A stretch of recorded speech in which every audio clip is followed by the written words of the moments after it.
Item ಯಾವುದೇ ಇರಲಿ try ಮಾಡಿ ಆಚಿ ಚಿಕನ್ ಮಸಾಲಾ. ಆಚಿ ಚಿಕನ್ ಮಸಾಲಾ.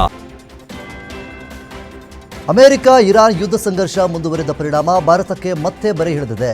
ಬೆಳ್ಳಂಬೆಳಗ್ಗೆ ಡೀಸೆಲ್ ಹಾಗೂ ಪೆಟ್ರೋಲ್ ಖರೀದಿಗೆ ಬಂದ ವಾಹನ ಸವಾರರಿಗೆ ಬಿಗ್ ಶಾಕ್ ಎದುರಾಗಿದೆ.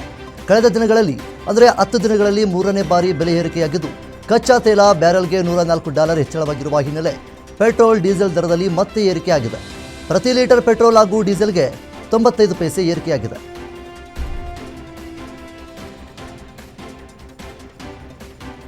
ಅಮೆರಿಕ ಇರಾನ್ ನಡುವಿನ ಹಾರ್ಮುಜ್ ಜಲಸಂಧಿ ಬಿಕ್ಕಟ್ಟು ಜಾಗತಿಕ ತೈಲ ಪೂರೈಕೆಗೆ ಭಾರೀ ಹೊಡೆತ ನೀಡಿದೆ. ಅಂತಾರಾಷ್ಟ್ರೀಯ ಮಾರುಕಟ್ಟೆಯಲ್ಲಿ ಕಚ್ಚಾ ತೈಲ ದರ ಗಗನಕ್ಕೇರಿದ್ದು, ಭಾರತದಲ್ಲೂ ತೈಲ ಮಾರುಕಟ್ಟೆ ಕಂಪನಿಗಳು ಮೇ ತಿಂಗಳಲ್ಲಿ 3ನೇ ಬಾರಿಗೆ ಪೆಟ್ರೋಲ್ ಮತ್ತು ಡೀಸೆಲ್ ಬೆಲೆ ಏರಿಕೆ ಮಾಡಿದ್ದು, ಮುಂದಿನ ದಿನಗಳಲ್ಲಿ ಮತ್ತೆ ಪೆಟ್ರೋಲ್ ಡೀಸೆಲ್ ದರ ಹೆಚ್ಚಳವಾಗುವ ಸಾಧ್ಯತೆ ಇದೆ ಎನ್ನಲಾಗಿದೆ.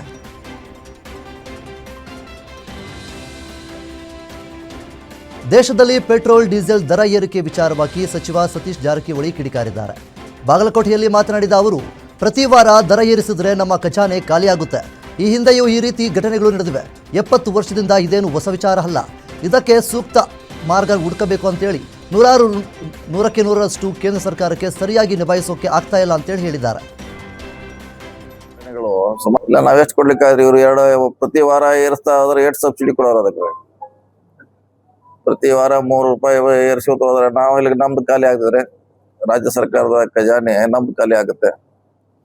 ಅವರೇ ನಿಯಂತ್ರಣ ಮಾಡಬೇಕು. ಅದಕ್ಕೇನ ಸೂಕ್ತ ಮಾರ್ಗ ಹುಡುಕಬೇಕು.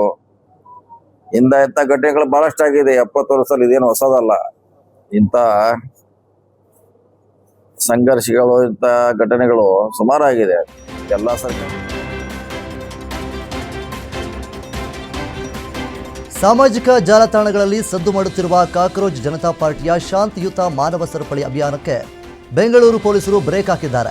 ನಗರದ ಟೌನ್ ಹಾಲ್ ಬಳಿ ಯಾವುದೇ ಮಾನವ ಸರಪಳಿ ಅಭಿಯಾನ ಅಥವಾ ಪ್ರತಿಭಟನೆ ಮಾಡುವಂತಿಲ್ಲ ಎಂದು ಕಾಂಗ್ರೆಸ್ ವಕ್ತಾರ ಸೂರ್ಯ ಮುಕುಂದರಾಜ್ ಪೊಲೀಸರು ನೋಟಿಸ್ ನೀಡಿದ್ದಾರೆ.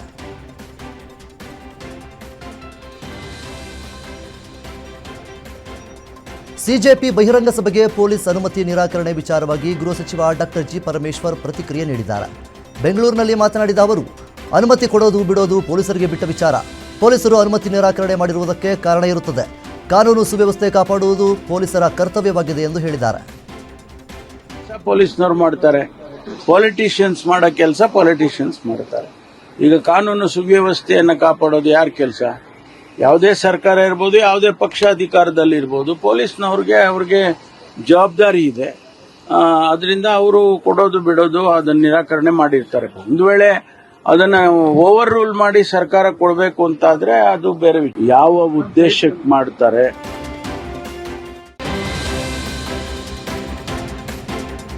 ಚಿಕ್ಕಮಗಳೂರು ಜಿಲ್ಲೆಗೂ ಕಾಕ್ರೋಚ್ ಟ್ರೆಂಡ್ ಕಾಲಿಟ್ಟಿದೆ. ನೀಟ್ ಪ್ರಶ್ನೆ ಪತ್ರಿಕೆ ಲೀಕ್ ವಿಚಾರವಾಗಿ ಮೇ 25ಕ್ಕೆ ಪ್ರತಿಭಟನೆಗೆ NSUI ಸಂಘಟನೆ ಕರೆ ಕೊಟ್ಟಿದ್ದು, ನೀಟ್ ಪ್ರಶ್ನೆ ಪತ್ರಿಕೆ ಲೀಕ್ ವಿಚಾರವಾಗಿಯೂ ಪ್ರತಿಭಟನೆ ಮಾಡಲಾಗಿದೆ. ನಮಗೆ ಸೂಕ್ತ ನ್ಯಾಯ ಒದಗಿಸುವಂತೆ ಆಗ್ರಹಿಸಿರುವ ಪ್ರತಿಭಟನೆ ಮಾಡಲಾಗಿದೆ. ಕ್ರಾಕೋಚ್ ಅಂತ ಏನು ಒಂದು ಈಗ ಪದ ಬಳಸಿದ್ದಾರೆ. ಈಗ ಒಂದು ಕ್ರಾಕೋಚ್ ಅಂತ ಈಗ ವಿದ್ಯಾರ್ಥಿಗಳು ಏನೋ ಒಂದು ನ್ಯಾಯ ಕೇಳಕ್ಕೆ ಹೋದಾಗ ಇನ್ನೊಬ್ಬ ಕ್ರಾಕೋಚ್ ಅಂತ ಹೇಳಿದ್ದಾರೆ. ಹಾಗಾಗಿ ನಾವು ಏನು ಸತ್ಯದ ಪರ ಇದ್ದೇವೆ, ಸತ್ಯದ ಪರ ಏನು ಇವತ್ತು ಯೂತ್ಸಿನ ಪರ ವಿದ್ಯಾರ್ಥಿ ಪರ ಇದ್ದಾರೆ, ಅದಕ್ಕೋಸ್ಕರ ನಾವು ಕ್ರಾಕೋಚ್ ಮಾಡ್ತೀವಿ. ಕ್ರಾಕೋಚ್ ಅಂತ ಏನು ಒಂದು ಈಗ ಪದ ಬಳಸಿದ್ದಾರೆ. ಈಗ ಒಂದು ಕ್ರಾಕೋಚ್ ಅಂತ ಈಗ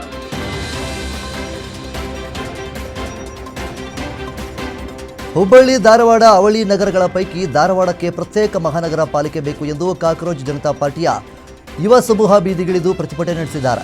ರಾಜ್ಯ ಸರ್ಕಾರ ನೀಡಿರುವ ಶಿಫಾರಸ್ಸಿಗೆ ಮಾನ್ಯ ರಾಜ್ಯಪಾಲರು ತಕ್ಷಣವೇ ಅನುಮೋದನೆ ನೀಡಬೇಕು ಎಂದು ಒತ್ತಾಯಿಸಿದ ಯುವಕರು ರಾಜಭವನದ ವಿಳಂಬ ನೀತಿಯ ವಿರುದ್ಧ ತೀವ್ರ ಆಕ್ರೋಶ ಹೊರಹಾಕಿದ್ದಾರೆ. ಕೇವಲ ಮೊಬೈಲ್ ಸ್ಕ್ರೀನ್ ಹಾಗೂ ಮೀಮ್ಗಳ ಮೂಲಕ ಡಿಜಿಟಲ್ ಜಗತ್ತಿನಲ್ಲಿ ಸದ್ದು ಮಾಡುತ್ತಿದ್ದ ಕಾಕ್ರೋಚ್ ಜನತಾ ಪಾರ್ಟಿಯ ಯುವಕರು ಈಗ ನಾಡಿನ ಹಿತದೃಷ್ಟಿಯಿಂದ ನೇರವಾಗಿ ಮೈದಾನಕ್ಕಿಳಿದಿರುವುದು ಈ ಹೋರಾಟಕ್ಕೆ ಹೊಸ ಕಳೆ ತಂದಿದೆ.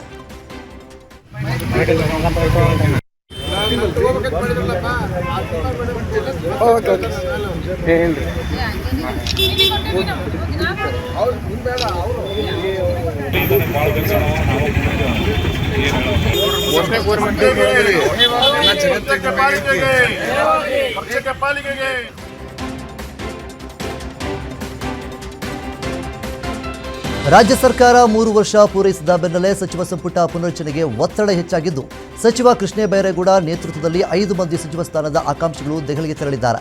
ಮುಂದಿನ ವಾರ ಮತ್ತೊಂದು ತಂಡ ದೆಹಲಿಗೆ ತೆರಳಲಿದ್ದು ಸಂಪುಟ ಪುನರ್ರಚನೆಗೆ ಶಾಸಕರು ಮತ್ತಷ್ಟು ಒತ್ತಡ ಹಾಕಲಿದ್ದಾರೆ. ಇನ್ನು ಸಚಿವ ಕೃಷ್ಣ ಬೈರೇಗೌಡ ನೇತೃತ್ವದಲ್ಲಿ ಶಾಸಕರಾದ ರಿಜ್ವಾನ್ ಅರ್ಷದ್, ಶ್ರೀನಿವಾಸ್ ಮಾನೆ, ಶಾಸಕ ಯಾಸಿನ್ ಖಾನ್ ಪಠಾಣ್, ಖನೀಜ್ ಫಾತಿಮಾ ಸೇರಿ 5 ದೆಹಲಿಗೆ ತೆರಳಲಿದ್ದು ಸಚಿವ ಸ್ಥಾನಕ್ಕಾಗಿ ಹೈಕಮಾಂಡ್ಗೆ ಮನವಿ ಮಾಡಲಿದ್ದಾರೆ.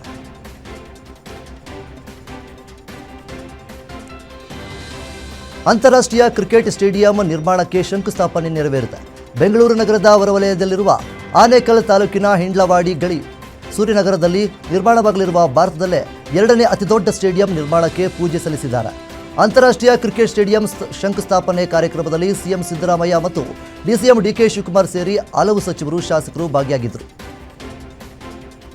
ಸಹ ಬೆಂಗಳೂರು ನಗರ ಜಿಲ್ಲೆ ಆನೇಕಲ್ ತಾಲೂಕು ಜಿಗಣಿ ಹೋಬಳಿ ಸೂರ್ಯನಗರ 4ನೇ ಹಂತದ ವಸತಿ ಯೋಜನೆ ವ್ಯಾಪ್ತಿಯ ಇಂಡ್ಲವಾಡಿ, ಕಾಡುಜಕ್ಕನಹಳ್ಳಿ, ಬಗ್ಗನದೊಡ್ಡಿ ಸಮುಚ್ಚಯ ಸೂರ್ಯನಗರ 2ನೇ ಹಂತದ ಮುಂದುವರೆದ ರಾಜಾಪುರ ಬಡಾವಣೆಯಲ್ಲಿ ಗೃಹ ಮಂಡಳಿಯ ವಿವಿಧ ಯೋಜನೆಗಳ ಅಡಿಗಲ್ಲು ಅನಾವರಣ, ನಮ್ಮ ಮನೆ ಯೋಜನೆಗೆ ಚಾಲನೆ ಮತ್ತು ಇ ಲಾಟರಿ ಮೂಲಕ ನಿವೇಶನ ಹಂಚಿಕೆ.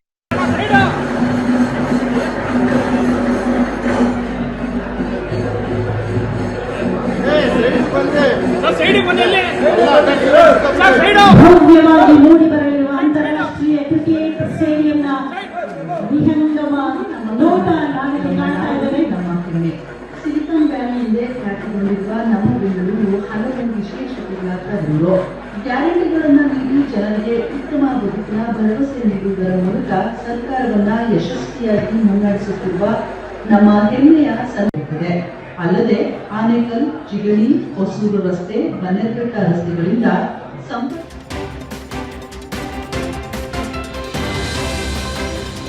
ರಾಜ್ಯದಾದ್ಯಂತ ಮುಂಗಾರು ಮಳೆ ಅಬ್ಬರ ಜೋರಾದ ಬೆನ್ನಲ್ಲೇ ಹಾವೇರಿ ಜಿಲ್ಲೆಯಲ್ಲಿ ರೈತರು ಬಿತ್ತನೆ ಬೀಜಗಳಿಗಾಗಿ ರೈತರಿಗೆ ಜಾಗರಣೆ ಮಾಡಿದ್ದಾರೆ.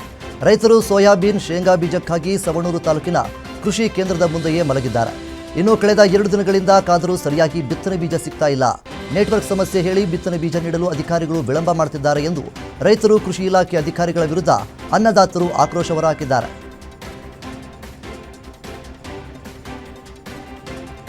ಹುಕ್ಕೇರಿಯಲ್ಲಿ ನೀರಾವರಿ ಯೋಜನೆಗಳ ಅನುಷ್ಠಾನಕ್ಕೆ ಆಗ್ರಹಿಸಿ ಅನ್ನದಾತರ ನಡೆಸುತ್ತಿರುವ ಹೋರಾಟಕ್ಕೆ ಇಂದಿಗೆ 4ನೇ ದಿನಕ್ಕೆ ಕಾಲಿಟ್ಟಿದೆ. ಕರ್ನಾಟಕ ರಾಜ್ಯ ರೈತ ಸಂಘ ಹಾಗೂ ಹಸಿರು ಸೇನೆ ವತಿಯಿಂದ ಕಳೆದ 3 ದಿನಗಳಿಂದ ನಿರಂತರ ಪ್ರತಿಭಟನೆ ನಡೆಸ್ತಾ ಇದ್ದು ಇಂದು ರೈತರ ಹೋರಾಟಕ್ಕೆ ಸ್ವಯಂ ಪ್ರೇರಿತ ಬಂದ್ಗೆ ಕರೆ ಕೊಟ್ಟಿದ್ದಾರೆ. ಹುಕ್ಕೇರಿ ಪಟ್ಟಣದ ಬಸವೇಶ್ವರ ವೃತ್ತದ ವೇದಿಕೆ ನಿರ್ಮಿಸಿ ಬೃಹತ್ ಪ್ರತಿಭಟನೆ ನಡೆಸಿದ್ದು ರೈತ ಹೋರಾಟಕ್ಕೆ ವಿವಿಧ ಮಠಾಧೀಶರು, ಹಲವು ಸಂಘಟನೆಗಳು ಬೆಂಬಲ ನೀಡಿದ್ದಾರೆ. ಸರ್ಕಾರ ಕೂಡಲೇ ಎಚ್ಚೆತ್ತುಕೊಂಡು ನೆನೆಗುದ್ದಿಗೆ ಬಿದ್ದಿರುವ ಹಾಗೂ ಹೊಸ ಯೋಜನೆಗಳ ಅನುಷ್ಠಾನಕ್ಕೆ ಆದೇಶ ನೀಡಬೇಕು ಎಂದು ಆಕ್ರೋಶ ಹೊರಹಾಕಿದ್ದಾರೆ. ಮಾತಾಡಬಾರದು ತೀರ್ಮಾನ ಮಾಡಿದ್ವು. ನಮ್ಮೂರಿಗೆ ಏನ್ ತೊಂದರೆ ಐತಿ, ನೀರಾವರಿ ಅಂದ್ರೆ ಏನ್ ತೊಂದರೆ ಆಗೈತಿ.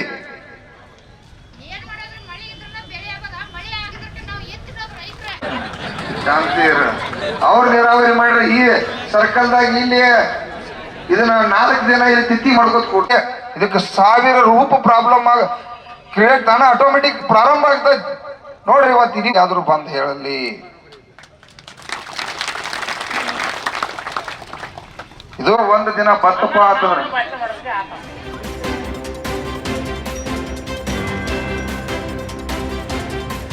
ಬೆಂಗಳೂರಿನಲ್ಲಿ ಬೀದಿ ನಾಯಿಗಳ ಹಾವಳಿ ಮಿತಿ ಮೀರಿದ್ದು ರಾಮಮೂರ್ತಿ ನಗರದ ಹೊಯ್ಸಳ ನಗರದಲ್ಲಿ ನಡೆದುಕೊಂಡು ಹೋಗ್ತಿದ್ದಂತಹ ಮೇಘನಾ ಎನ್ನುವ ವಿದ್ಯಾರ್ಥಿ ಏಕಾಏಕಿ 15ಕ್ಕೂ ಹೆಚ್ಚು ಬೀದಿ ನಾಯಿಗಳು ದಾಳಿ ಮಾಡಿವೆ.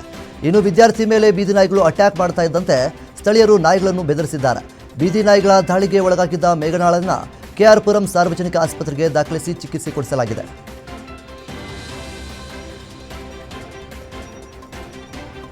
ಹುಕ್ಕೇರಿ ಹೊರವಲಯದ ಕುರಿಮರಿಗಳ ಮೇಲೆ ಬೀದಿ ನಾಯಿಗಳು ಡೆಡ್ಲಿ ದಾಳಿ ನಡೆಸಿವೆ. ಕುರಿಗಾಯಿ ಅಜಿತ್ ಲಗಮಣ್ಣ ಪೂಜೇರಿ ಎಂಬುವವರಿಗೆ ಸೇರಿದ್ದ ಕುರಿಮರಿಗಳ ಮೇಲೆ ಬೀದಿ ನಾಯಿಗಳು ದಾಳಿ ನಡೆಸಿದ್ದು 6 ಕುರಿಮರಿಗಳು ಮೃತಪಟ್ಟಿವೆ. ಇನ್ನು 8 ಮರಿಗಳಿಗೆ ಗಂಭೀರ ಗಾಯಗಳಾಗಿದ್ದು 5 ಮರಿಗಳು ಕಣ್ಮರೆಯಾಗಿವೆ. ಇನ್ನು ಹಲವಾರು ಬಾರಿ ಬೀದಿ ನಾಯಿಗಳ ಉಪಟಳ ಬಗ್ಗೆ ಹುಕ್ಕೇರಿ ಪುರಸಭೆ ಅಧಿಕಾರಿಗಳಿಗೆ ಮನವಿ ಮಾಡಿದರೂ ಸಹಿತ ಅಧಿಕಾರಿಗಳು ಈ ಬಗ್ಗೆ ಗಮನ ಹರಿಸಿಲ್ಲ. ಕುರಿಗಾಯಿ ಅಜಿತ್ಗೆ ತಕ್ಷಣ ಪರಿಹಾರ ನೀಡುವಂತೆ ಸ್ಥಳೀಯರು ಆಗ್ರಹಿಸಿದ್ದಾರೆ. ಇನ್ನು ಅಧಿಕಾರಿಗಳು ಸತ್ತ ಕುರಿ ಮರಿಗಳಿಗೆ ಸೂಕ್ತ ಪರಿಹಾರ ನೀಡಬೇಕು, ಇಲ್ಲವಾದರೆ ನಾಳೆ ಸತ್ತ ಮರಿಗಳು ಜೊತೆ ಪುರಸಭೆ ಬಳಿ ಪ್ರತಿಭಟನೆ ಮಾಡುವುದಾಗಿ ಎಚ್ಚರಿಕೆಯನ್ನು ನೀಡಿದ್ದಾರೆ. ಹುಕ್ಕೇರಿ ನಗರದ ಬೀದಿ ನಾಯಿಗಳು ದಾಳಿ ಮಾಡಿ ಸುಮಾರು 10ರಿಂದ 11 ಕುರಿ ಗಾಯ ಆಗಿದ್ದವು. ಸಾಕಷ್ಟು ಚರ್ಮ ಎಲ್ಲ ಕಿತ್ತು ಹರಿದು ನಾಶ ಆಗಿದ್ದವು. ಇನ್ನು 6 ಕುರಿ 6 ಕುರಿ ಮರಿ ಸತ್ತು ಹೋಗಿದ್ದಾವೆ. ಪಂಚಾಯತಿದವ್ರಿಗಾಯ್ತು, ಸರ್ಕಾರಿ ಆಸ್ಪತ್ರೆದವ್ರಿಗಾಯ್ತು, ತಹಶೀಲ್ದಾರ್ ಕಡೆಯಿಂದ ಆಯಿತು, ಎಲ್ಲರಿಗೂ ಒಂದು ವಿನಂತಿ ಮಾಡಿದ್ರು ಕೂಡ ಯಾರೂ ಬೀದಿ ನಾಯಿಗಳ ಬಗ್ಗೆ ಕಾಳಜಿ ವಹಿಸದೇ ಇರೋದ್ರಿಂದ ಏನು ಜೀವನೋಪಾಯಕ್ಕೆ ಏನು ಕುರಿ ಮರಿ ಸಾಕಿ ಅವನು ಮಾರಿ ಅವು ಏನು ಜೀವನ ಮಾಡ್ತಾರಲ್ಲ ಅವರ ಹೊಟ್ಟೆ ಮೇಲೆ ಹೊಡೆಯುವಂಥ ಒಂದು ಪಂಚಾಯತಿ ಇರ್ಬೋದು, ತಹಶೀಲ್ದಾರ್ ಆಫೀಸ್ ಇರ್ಬೋದು, ಇವರೆಲ್ಲ ಸರ್ಕಾರ ಏನು ನಿರ್ಲಕ್ಷ್ಯ ಮಾಡೈತಲ್ಲ, ಈ ಬಡವರು ಹೊಟ್ಟೆ ಮೇಲೆ ಹೊಡೆಯುವಂಥ ಕಾರ್ಯ ವ್ಯವಸ್ಥಿತವಾಗಿ ನಡೀತಾ ಇದೆ. ಹುಕ್ಕೇರಿ ನಗರ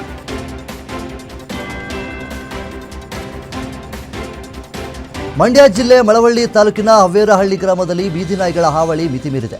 ಗ್ರಾಮದ ರೈತ ರಾಮು ಎಂಬುವರ ಕೊಟ್ಟಿಗೆಗೆ ನುಗ್ಗಿದ ಬೀದಿ ನಾಯಿಗಳ ಹಿಂಡು ಬರೋಬ್ಬರಿ 6 ಮೇಕೆಗಳ ಮೇಲೆ ಭೀಕರ ದಾಳಿಯನ್ನು ನಡೆಸಿವೆ.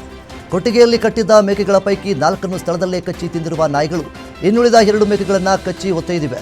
ಮೇಕೆ ಸಾಕಾಣಿಕೆಯನ್ನೇ ನಂಬಿ ಬದುಕು ಕಟ್ಟಿಕೊಂಡಿದ್ದಂತಹ ರೈತ ರಾಮು 6 ಮೇಕೆಗಳನ್ನು ಕಳೆದುಕೊಂಡು ಬೀದಿಗೆ ಬಿದ್ದಿದ್ದಾರೆ. ಇನ್ನು ಬೀದಿ ನಾಯಿಗಳು ದಾಳಿ ನಡೆಸಿ ಕುರಿಮರಿಗಳನ್ನು ಒತ್ತೊಯ್ದು ಭೀಕರ ದೃಶ್ಯ ಅಲ್ಲಿನ ಸಿಸಿಟಿವಿ ಕ್ಯಾಮೆರಾದಲ್ಲಿ ಸೆರೆಯಾಗಿದೆ.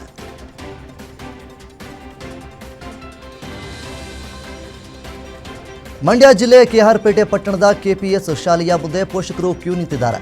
ಗುಣಮಟ್ಟದ ಶಿಕ್ಷಣ ನೀಡುವಲ್ಲಿ ಖಾಸಗಿ ಶಾಲೆಗೆ ಸೆಡ್ಡು ಹೊಡೆದಿರುವ ಕೆಪಿಎಸ್ ಶಾಲೆಗೆ ತಮ್ಮ ಮಕ್ಕಳನ್ನು ಸೇರಿಸಲು ಪೋಷಕರು ಕ್ಯೂ ನಿಂತಿದ್ದಾರೆ. ಹೀಗಾಗಿ ಶಾಲೆಯ ಪ್ರವೇಶಕ್ಕೆ ಪ್ರಭಾವಿಗಳಿಂದ ಸಾಕಷ್ಟು ಶಿಫಾರಸು ಬರ್ತಾ ಇದ್ದು, ಸದ್ಯ ಸರ್ಕಾರಿ ಶಾಲೆ ಬೇಡ ಎನ್ನುವವರ ಮಧ್ಯೆ ಈ ಕೆಪಿಎಸ್ ಶಾಲೆ ಎಲ್ಲರ ಗಮನವನ್ನು ಸೆಳೆತಾ ಇದೆ. ಇನ್ನು ಉತ್ತಮ ಗುಣಮಟ್ಟದ ಶಿಕ್ಷಣ ಹಾಗೂ ಸರ್ಕಾರದ ಸವಲತ್ತು ನೀಡುತ್ತಿರುವ ಕೆಪಿಎಸ್ ಶಾಲೆ ಕಂಡು ಪೋಷಕರು ಫಿದಾ ಆಗಿದ್ದಾರೆ. ನನ್ನ ಮಗುನ ಅಡ್ಮಿಷನ್ ಮಾಡೋಕ್ಕೆ LKGಗೆ ಕಳಿಸರಿಯಾಗಿರ್ಬೋದು, 10 ಕಳಿಸರಿಯಾಗಿದ್ದು ಒಳ್ಳೆ ಸ್ಕೋರ್ ಬರ್ತು ಹಾಗಾಗಿ ನಾವು ಉತ್ಸಾಹತೆಯಿಂದ ಬಂದ್ವಿ. ನಮ್ಮ ಮಗುನೂ ಸೇರಿಸಿ ಇಲ್ಲಿ ಒಳ್ಳೆ ಸ್ಕೋರ್ ಮಾಡ್ತಾರೆ, ಚೆನ್ನಾಗಿ ಪಾಠ ಮಾಡ್ತಾರೆ ಅಂತ ಹೇಳ್ಕೊಡೋಕ್ಕೆ. ಹಾಗೆ ಇಲ್ಲಿ ಏನು STMC ಸದಸ್ಯರು ಟೀಮ್ ಇರ್ಬೋದು, ಟೀಮ್ ಇರ್ಬೋದು, ಎಲ್ಲ ಸೇರಿ ನಮ್ಮ ಮಕ್ಕಳಿಗೆ ಒಳ್ಳೆ ಪಾಠ ಮಾಡ್ತಾರೆ. ಒಳ್ಳೆ ತಿಂಡಿ ಮಾಡಿದ್ರೆ ಹೇಳೋದು ಇಲ್ಲೇ ಪಾಠ ಕಲಿತು ನನ್ನಿಂದ ಮಾತಾಡಿ.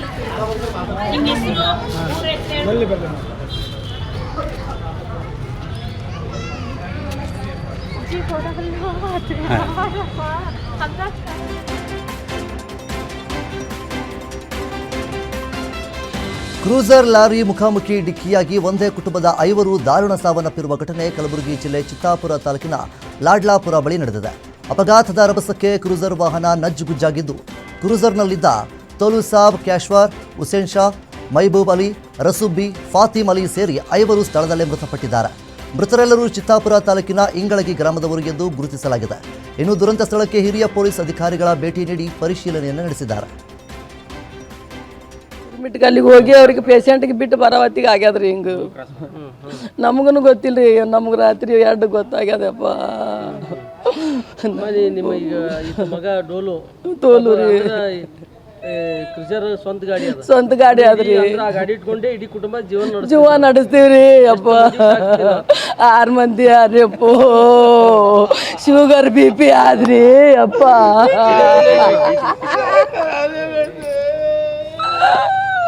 ಅವ್ನಿಗೆ ಕೆಲಸ ಬಿಡಿಸಿದ್ರಿ ಅಪ್ಪ.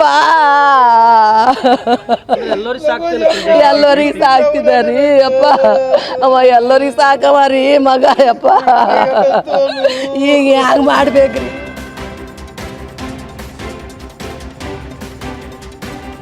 ಗೋಮಾಂಸ ಸಾಗಿಸುತ್ತಿದ್ದ ಕಾರು ನಿಯಂತ್ರಣ ತಪ್ಪಿದ ಪರಿಣಾಮ ಡಿವೈಡರ್ಗೆ ಡಿಕ್ಕಿಯಾಗಿ ಹಳ್ಳಕ್ಕೆ ಹುರುಳಿರುವ ಘಟನೆ ನೆಲಮಂಗಲ ಹೆಂಟಗಾನಹಳ್ಳಿಯಲ್ಲಿ ನಡೆದಿದೆ. ಚನ್ನರಾಯಪಟ್ಟಣದಿಂದ ಶಿವಾಜಿನಗರಕ್ಕೆ ಬರ್ತಾ ಇದ್ದ ಕಾರ್ನಲ್ಲಿ 16 ಕರುಗಳ ಮಾಂಸ ಪತ್ತೆಯಾಗಿದೆ. ನಿದ್ರೆ ಮಂಪರಿನಲ್ಲಿ ಹೆದ್ದಾರಿಯ ಡಿವೈಡರ್ಗೆ ಕಾರು ಡಿಕ್ಕಿ ಹೊಡೆದಿದ್ದು, ಕಾರ್ನಲ್ಲಿದ್ದ ಚಾಲಕ ಅಬ್ಬಾಸ್ ಹಾಗೂ ಸಖಾಯ್ ಪ್ರಾಣಾಪಾಯದಿಂದ ಪಾರಾಗಿದ್ದಾರೆ. ಸದ್ಯ ಕ್ರೇನ್ ಬಳಸಿ ಹಳ್ಳಕ್ಕೆ ಹುರುಳಿದ್ದ ಕಾರನ್ನು ಮೇಲಕ್ಕೆ ಎತ್ತಲಾಗಿದೆ. ಘಟನೆಯ ಸಂಬಂಧ ನೆಲಮಂಗಲ ಗ್ರಾಮಾಂತರ ಪೊಲೀಸ್ ಠಾಣೆಯಲ್ಲಿ ಪ್ರಕರಣ ದಾಖಲಾಗಿದೆ.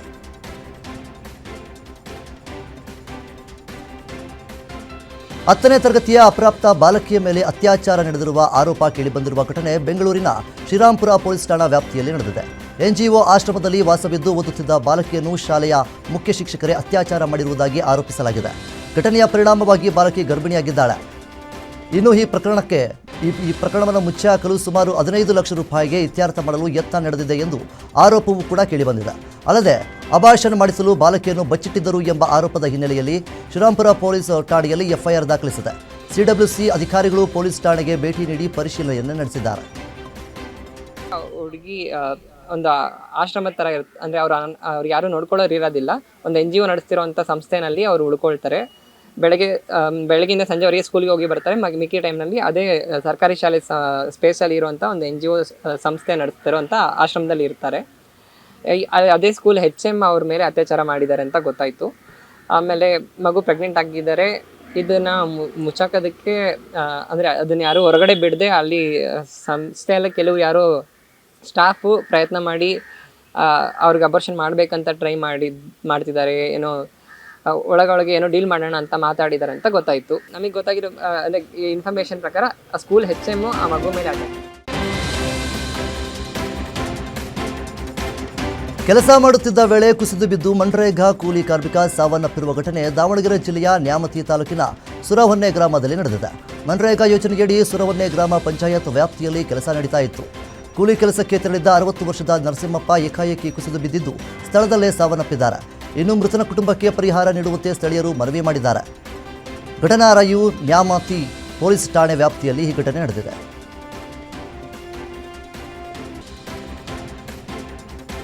ಮಾರಕಾಸ್ತ್ರಗಳಿಂದ ಹಿರಿದು ವ್ಯಕ್ತಿಯನ್ನ ಕೊಲೆ ಮಾಡಿ ಕಾಲುಬೆಗೆ ಎಸೆದಿರುವ ಘಟನೆ ಹಾವೇರಿ ಜಿಲ್ಲೆಯ ಬ್ಯಾಡಗಿ ತಾಲೂಕಿನ ಕದರಮಂಡಲಗಿ ಹೊರವಲಯದಲ್ಲಿ ನಡೆದಿದೆ. ತಡರಾತ್ರಿ ಜಮೀನು ಉಳುಮೆ ಮಾಡಲು ಹೋದಾಗ 40 ವರ್ಷದ ಮಹೇಶ್ ಪಾಟೀಲ್ ಎಂಬಾತನನ್ನ ಕೊಲೆ ಮಾಡಿದ್ದಾರೆ ಎನ್ನಲಾಗಿದೆ. ಇನ್ನು ಮಹೇಶ್ ಪಾಟೀಲ್ ಅವರ ಕೊಲೆ ಪ್ರಕರಣ ಹಲವು ಅನುಮಾನಗಳನ್ನು ಹುಟ್ಟುಹಾಕಿದೆ. ಘಟನೆ ಸಂಬಂಧ ಬ್ಯಾಡಗಿ ಪೊಲೀಸ್ ಠಾಣೆಯಲ್ಲಿ ಪ್ರಕರಣ ದಾಖಲಾಗಿದ್ದು ಪೊಲೀಸರು ತನಿಖೆ ಮುಂದುವರಿಸಿದ್ದಾರೆ.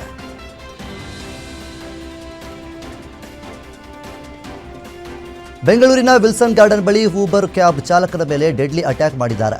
ಡಬಲ್ ರೋಡ್ನಲ್ಲಿ ಅಡ್ಡಗಟ್ಟಿ ಪಕ್ಕದಲ್ಲೇ ಹುಡುಗಿ ನಿಂತಿದ್ರು ಲೆಕ್ಕಿಸದೆ ಮನಬಂದಂತೆ ಹಿಗ್ಗಾಮುಗ್ಗಾ ಥಳಿಸಿದ್ದಾರೆ. ಘಟನೆಯು ವಿಲ್ಸನ್ ಗಾರ್ಡನ್ ಪೊಲೀಸ್ ಠಾಣಾ ವ್ಯಾಪ್ತಿಯಲ್ಲಿ ನಡೆದಿದ್ದು ಎದೆನಡುಗಿಸುವ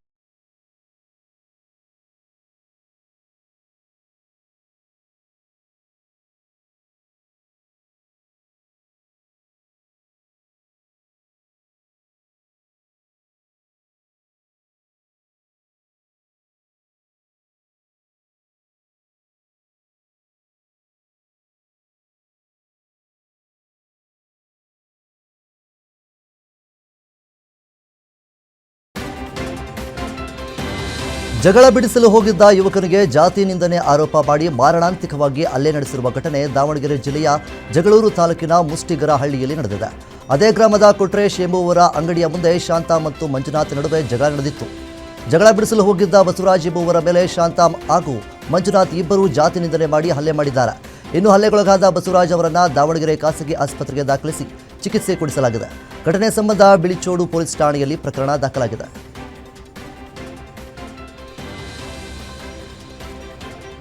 ಅಗತ್ಯ ತೀರ್ಥ ಹೊಂಡದಲ್ಲಿ ಈಜಲು ಹೋಗಿದ್ದ ಯುವಕ ನಾಪತ್ತೆಯಾಗಿರುವ ಘಟನೆ ಬಾಗಲಕೋಟೆ ಜಿಲ್ಲೆ ಬಾದಾಮಿಯಲ್ಲಿ ನಡೆದಿದೆ.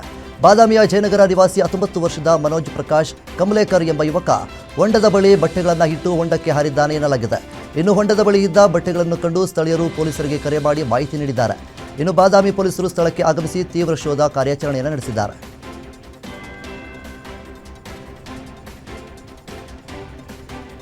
ದಾವಣಗೆರೆ ಜಿಲ್ಲೆಯಾದ್ಯಂತ ಬಿರುಗಾಳಿ ಸಹಿತ ಭಾರೀ ಮಳೆಯಾಗಿದೆ. ಕಳೆದ ರಾತ್ರಿ ಹಾಗೂ ಇಂದು ಮುಂಜಾನೆ ಸುರಿದ ಗಾಳಿ ಮಳೆಯಿಂದಾಗಿ ಭತ್ತದ ಬೆಳೆ ಸಂಪೂರ್ಣವಾಗಿ ನಾಶವಾಗಿದೆ. ಇನ್ನೇನು 4-5 ದಿನ ಕಳೆದಿದ್ರೆ ಭತ್ತ ಸಂಪೂರ್ಣ ಕಟಾವಿನ ಹಂತಕ್ಕೆ ಬರ್ತಾ ಇತ್ತು. ಆದರೆ ಮಳೆ ಅವಾಂತರ ಭತ್ತದ ಬೆಳೆ ಸಂಪೂರ್ಣ ನೆಲ ಕಚ್ಚಿದ್ದು ಕೈಗೆ ಬಂದ ತುತ್ತು ಬಾಯಿಗೆ ಬರದಂತಾಗಿದೆ ಎಂದು ರೈತರು ಕಂಗಾಲಾಗಿದ್ದಾರೆ.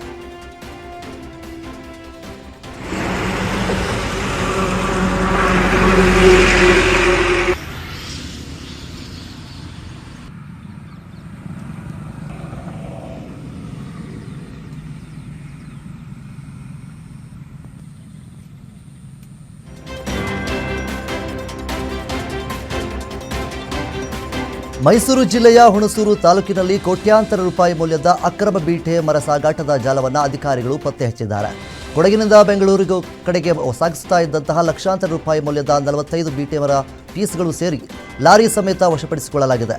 ಕಾಫಿ ಮೂಟೆಗಳ ನಡುವೆ ಮರದ ದಿಮ್ಮಿಗಳನ್ನು ಅಡಗಿಸಿ ಸಾಗಿಸಲಾಗ್ತಾ ಇದ್ದಂತಹ ಖಚಿತ ಮಾಹಿತಿ ಪಡೆದ ಹುಣಸೂರು RFO ಸಂತೋಷ್ ಎಂ ಹೂಗಾರ್ ಅವರ ನೇತೃತ್ವದ ತಂಡ ದಿಢೀರನೆ ಕಾರ್ಯಾಚರಣೆ ನಡೆಸಿ ಲಾರಿ ಬೀಟೆ ಮರದ ಪೀಸ್ಗಳು ಸೇರಿದಂತೆ ಕೃತ್ಯಕ್ಕೆ ಬಳಸಿದ ಮೊಬೈಲ್ ಕೂಡ ವಶಕ್ಕೆ ಪಡೆದುಕೊಂಡಿದ್ದಾರೆ. ಇನ್ನು ಆರೋಪಿ ಅಬ್ದುಲ್ ಶಕೂರ್ನ ಬಂಧಿಸಿ ಅರಣ್ಯ ಕಾಯ್ದೆ ಅಡಿಯಲ್ಲಿ ಪ್ರಕರಣ ದಾಖಲಿಸಿಕೊಂಡಿದ್ದಾರೆ.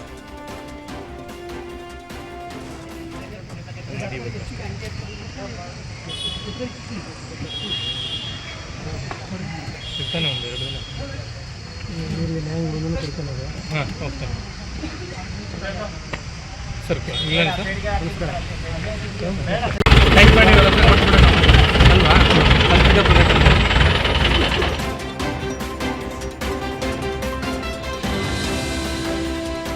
ಬಳ್ಳಾರಿಯಲ್ಲಿ ಬಡಜನರಿಗೆ ಸೈಟ್ ನೀಡುವುದಾಗಿ ಹೇಳಿ ಲಕ್ಷಾಂತರ ರೂಪಾಯಿ ವಸೂಲಿ ಮಾಡಿ ವಂಚಿಸಿರುವ ಆರೋಪ ಬೆಳಕಿಗೆ ಬಂದಿದೆ. ಬಳ್ಳಾರಿ ಮಹಾನಗರ ಪಾಲಿಕೆಯ ಕಾಂಗ್ರೆಸ್ ಸದಸ್ಯೆ ಉಮಾದೇವಿ ಅವರ ಪತಿ ಶಿವರಾಜ್ ಲಕ್ಷ ವಂಚನೆ ಮಾಡಿದ್ದಾರೆ ಎನ್ನಲಾಗಿದೆ. ಬೂದಿಹಾಳ ಗ್ರಾಮದ ಸರ್ವೆ ನಂಬರ್ 125 ಪಿನಲ್ಲಿರುವ ಸುಮಾರು 7.87 ಎಕರೆ ಸರ್ಕಾರಿ ಹಳ್ಳದ ಜಾಗವನ್ನು ಶಿವರಾಜ್ ಒತ್ತುವರಿ ಮಾಡಿಕೊಂಡಿದ್ದರು. ಸರ್ಕಾರಿ ಜಾಗದಲ್ಲಿ ಅನಧಿಕೃತವಾಗಿ ಲೇಔಟ್ ನಿರ್ಮಿಸಿ ಬಡಜನರಿಗೆ ಸೈಟ್ ಆಮಿಷ ತೋರಿಸಿ ಒಂದೊಂದೇ ಸೈಟ್ಗೆ 1.50 ಲಕ್ಷ ರೂಪಾಯಿಯಂತೆ 16 ಬಡಜನರಿಂದ ಹಣ ವಸೂಲಿ ಮಾಡಿದರು. ಬಳ್ಳಾರಿ ಅಪರ ಜಿಲ್ಲಾಧಿಕಾರಿ ಮೊಹಮ್ಮದ್ ಜುಬೇರ್ ಅವರ ನೇತೃತ್ವದಲ್ಲಿ ಇತ್ತೀಚೆಗೆ ಈ ಅಕ್ರಮ ಒತ್ತುವರಿ ತೆರವು ಕಾರ್ಯಾಚರಣೆ ನಡೆಸಲಾಯಿತು. ಈ ವೇಳೆ ಜೆಸಿಬಿ ಮೂಲಕ ಅಕ್ರಮ ನಿರ್ಮಾಣಗಳನ್ನು ಧ್ವಂಸಗೊಳಿಸಿದಾಗ ಶಿವರಾಜ್ ಅವರು ಮಾಡಿರುವಂತಹ ಮಹಾವಂಚನೆ ಬೆಳಕಿಗೆ ಬಂದಿದೆ. ಕಾರ್ಯಾಚರಣೆ ವೇಳೆ ಸೈಟ್ ಕೊಂಡುಕೊಂಡಿದ್ದ ಬಡಜನರು ಎಡಿಸಿ ಜುಬೇರ್ ಮುಂದೆ ತಮ್ಮ ಅಳಲನ್ನು ತೋಡಿಕೊಂಡಿದ್ದಾರೆ. ಸದ್ಯ ಜನರು ಶಿವರಾಜ್ಗೆ ದುಡ್ಡು ನೀಡಿರುವ ವಿಡಿಯೋಗಳು ಕೂಡ లభ్యವಾಗಿದೆ. పేపర్లో చూసింటారు ఇవి చేంజ్ చేస్తూ ఉంటారు కదా, వాళ్ళకి పట్టాలు ఇవ్వండి అనేది ఒకటి కానూను చెప్తా ఉంటారు రెవెన్యూ మినిస్టర్లు. అర్థమైన అది చేసేకి వానికి చేసే తినే ఉంటే నువ్వు ప్లాట్లు చేస్తే కాదు, ప్లాట్లు చేస్తే రాయలు పెట్టి పేటలు అమ్మే లేదు. ఊరికే చైన్లో ప్లాట్ చేసి చేసుకొని చిన్న చైన్లో ప్లాట్ చేస్తే మూడు అప్రూవ్ చేయలేదని పీక్కొని పోతారు రాళ్ళు. ఇది విషయం.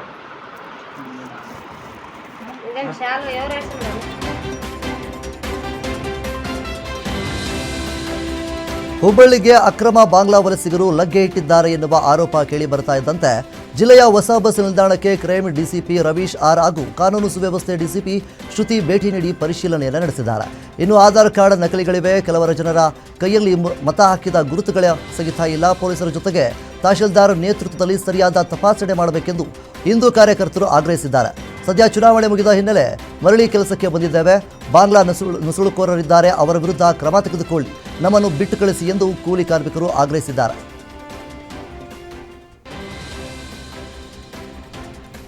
ಶಾರ್ಟ್ ಸರ್ಕ್ಯೂಟ್ನಿಂದ ಮನೆ ಹೊತ್ತಿ ಉರಿದಿರುವ ಘಟನೆ ಬೀದರ್ ಜಿಲ್ಲೆ ಔರದ್ ತಾಲೂಕಿನ ಜಿರ್ಗಾ ಗ್ರಾಮದಲ್ಲಿ ನಡೆದಿದೆ. ಗ್ರಾಮದ ವಿಶ್ವನಾಥ ಶೇರಿಖರ ಎಂಬುವವರಿಗೆ ಸೇರಿದ ಮನೆ ಸಂಪೂರ್ಣ ಸುಟ್ಟು ಭಸ್ಮವಾಗಿದ್ದು, ಮನೆಯಲ್ಲಿದ್ದ ದವಸ ಧಾನ್ಯ, ಬೆಳ್ಳಿ ಬಂಗಾರ ಸೇರಿದಂತೆ ಹಣ ಬೆಂಕಿಗೆ ಆಹುತಿಯಾಗಿದೆ. ಸದ್ಯ ಸಕಾಲಕ್ಕೆ ಸರಿಯಾಗಿ ಬಂದು ಅಗ್ನಿಶಾಮಕ ಸಿಬ್ಬಂದಿ ಬೆಂಕಿ ನಂದಿಸುವಲ್ಲಿ ಯಶಸ್ವಿಯಾಗಿದ್ದಾರೆ. ಇನ್ನು ಬೆಂಕಿ ಜ್ವಾಲೆಯಲ್ಲಿ ಮನೆ ಸೇರಿದಂತೆ ಎಲ್ಲ ವಸ್ತುಗಳು ಸುಟ್ಟು ಭಸ್ಮವಾಗಿರುವುದನ್ನು ಕಂಡು ಕುಟುಂಬಸ್ಥರು ಕಣ್ಣೀರನ್ನು ಇಟ್ಟಿದ್ದಾರೆ.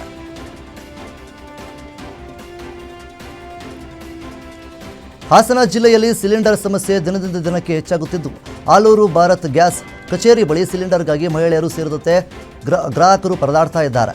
ರಾತ್ರಿ ಹಿಡಿಯಕ್ಕಾದರೂ ಸಿಲಿಂಡರ್ ಪೂರೈಕೆ ಆಗ್ತಾ ಇಲ್ಲ. ಆಟೋ ಚಾಲಕರು ಗ್ರಾಹಕರಿಗೆ ಸಿಲಿಂಡರ್ ನೀಡದೆ ಹೋಟೆಲ್ ಹಾಗೂ ಪಾನಿಪೂರಿ ಅಂಗಡಿಗಳಿಗೆ ಮಾರಾಟ ಮಾಡ್ತಿದ್ದಾರೆ ಎಂದು ಸಾರ್ವಜನಿಕರು ಗಂಭೀರವಾದಂತಹ ಆರೋಪವನ್ನು ಮಾಡಿದ್ದಾರೆ. ಅಲ್ಲದೆ ಹೆಚ್ಚಿನ ಹಣಕ್ಕೆ ಸಿಲಿಂಡರ್ ಮಾರಾಟ ಮಾಡಿಕೊಳ್ಳುತ್ತಿದ್ದಾರೆ. ಇದರ ಬಗ್ಗೆ ಜಿಲ್ಲಾಧಿಕಾರಿಗಳು ಹಾಗೂ ತಹಶೀಲ್ದಾರರು ಗಮನ ಹರಿಸಬೇಕು ಎಂದೇಳಿ ಗ್ರಾಹಕರು ಆಕ್ರೋಶವನ್ನು ಹೊರಹಾಕಿದ್ದಾರೆ.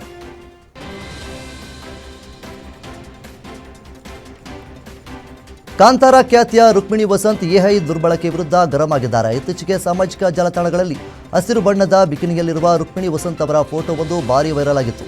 ಇದು ಎಐ ತಂತ್ರಜ್ಞಾನ ಬಳಸಿ ಸೃಷ್ಟಿಸಲಾದ ಸಂಪೂರ್ಣ ನಕಲಿ ಫೋಟೋಗಳು ತಮ್ಮ ಹೆಸರಿನಲ್ಲಿ ಹರಿದಾಡ್ತಾ ಇದ್ದಾವೆ. ಈ ಮಾರ್ಫ್ ಫೋಟೋ ಬಗ್ಗೆ ನಟಿ ರುಕ್ಮಿಣಿ ವಸಂತ್ ತೀವ್ರ ಆಕ್ರೋಶವನ್ನು ವ್ಯಕ್ತಪಡಿಸಿದ್ದಾರೆ. ಇದು ವೈಯಕ್ತಿಕ ಗೌಪ್ಯತೆಗೆ ಧಕ್ಕೆಯಾಗಿದೆ ಎಂದು ಕಿಡಿಕಾರಿದ್ದು, ನಕಲಿ ಕಂಟೆಂಟ್ ಕ್ರಿಯೇಟರ್ಸ್ ವಿರುದ್ಧ ಸೈಬರ್ ಕ್ರೈಮ್ ಪೊಲೀಸರಿಗೆ ದೂರು ನೀಡಿ ಕಾನೂನಿನ ಮೊರೆ ಹೋಗಿದ್ದಾರೆ.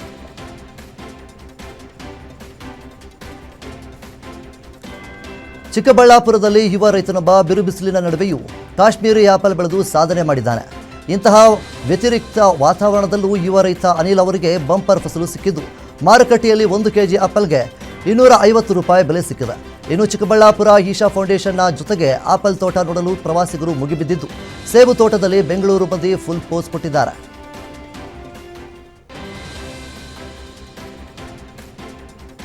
ದೊಡ್ಡಬಳ್ಳಾಪುರ ಗ್ರಾಮಾಂತರ ಠಾಣೆ ಪೊಲೀಸರಿಂದ ಭರ್ಜರಿ ಕಾರ್ಯಾಚರಣೆ ನಡೆಸಿ ಕಾಲೇಜು ವಿದ್ಯಾರ್ಥಿಗಳನ್ನು ಟಾರ್ಗೆಟ್ ಮಾಡಿ ಗಾಂಜಾ ಮಾರಾಟ ಮಾಡುತ್ತಿದ್ದ ಆರೋಪಿಯನ್ನ ಪೊಲೀಸರು ಲಾಕ್ ಮಾಡಿದ್ದಾರೆ.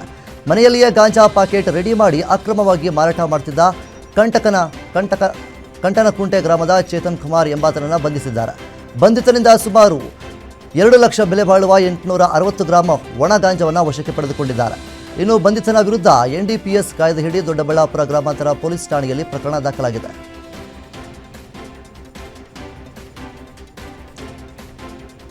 ನೀಟ್ ಯುಜಿ 2026ರ ಭೌತಶಾಸ್ತ್ರ ಪ್ರಶ್ನೆ ಪತ್ರಿಕೆ ಸೋರಿಕೆ ಪ್ರಕರಣಕ್ಕೆ ಸಂಬಂಧಿಸಿದಂತೆ ಎನ್ಟಿಎ ತಜ್ಞರೊಬ್ಬರನ್ನು ಸಿಬಿಐ ಬಂಧಿಸಿದೆ. ಮಹಾರಾಷ್ಟ್ರದ ಪುಣೆಯಲ್ಲಿರುವ ಸೇತ್ ಹಿರಲಾಲ್ ಸರಾಫ್ ಪ್ರಶಾಲಾದಲ್ಲಿ ಉದ್ಯೋಗದಲ್ಲಿರುವ ಆರೋಪಿ ಮನೀಶ್ ಸಂಜಯ್ ಹವಲ್ದಾರ್ ರಾಷ್ಟ್ರೀಯ ಪರೀಕ್ಷಾ ಸಂಸ್ಥೆ ತಜ್ಞರಾಗಿ ನೇಮಕಗೊಂಡಿದ್ದರು. ಕೇಂದ್ರೀಯ ಸಂಸ್ಥೆಯ ವಿಚಾರಣೆಯ ನಂತರ ಆರೋಪಿಯನ್ನು ಬಂಧಿಸಲಾಗಿದೆ. ಇನ್ನು ಮೇ 16ರಂದು ಅರೆಸ್ಟ್ ಆದ ಸಹ ಆರೋಪಿ ಮನೀಶ್ ಮಾಂದಾರ ಜೊತೆ ನೀಟ್ ಯುಜಿ ಪರೀಕ್ಷೆಯ ಹಲವಾರು ಭೌತಶಾಸ್ತ್ರ ಪ್ರಶ್ನೆಗಳನ್ನು ಹಂಚಿಕೊಂಡಿದ್ದಾರೆ ಎಂದು ತನಿಖಾಧಿಕಾರಿಗಳು ಆರೋಪಿಸಿದ್ದಾರೆ.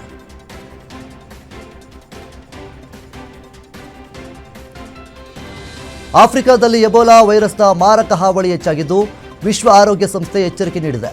ಕೋವಿಡ್ಗಿಂತಲೂ ಡೆಡ್ಲಿ ವೈರಸ್ ಆಗಿರುವ ಎಬೋಲಾ ವೈರಸ್ ಭಾರತಕ್ಕೂ ಹರಡದಂತೆ ಮುನ್ನೆಚ್ಚರಿಕೆ ವಹಿಸಲು ಕೇಂದ್ರ ಸರ್ಕಾರವು ಎಲ್ಲ ರಾಜ್ಯಗಳಿಗೂ ಸೂಚನೆಯನ್ನು ನೀಡಿದೆ.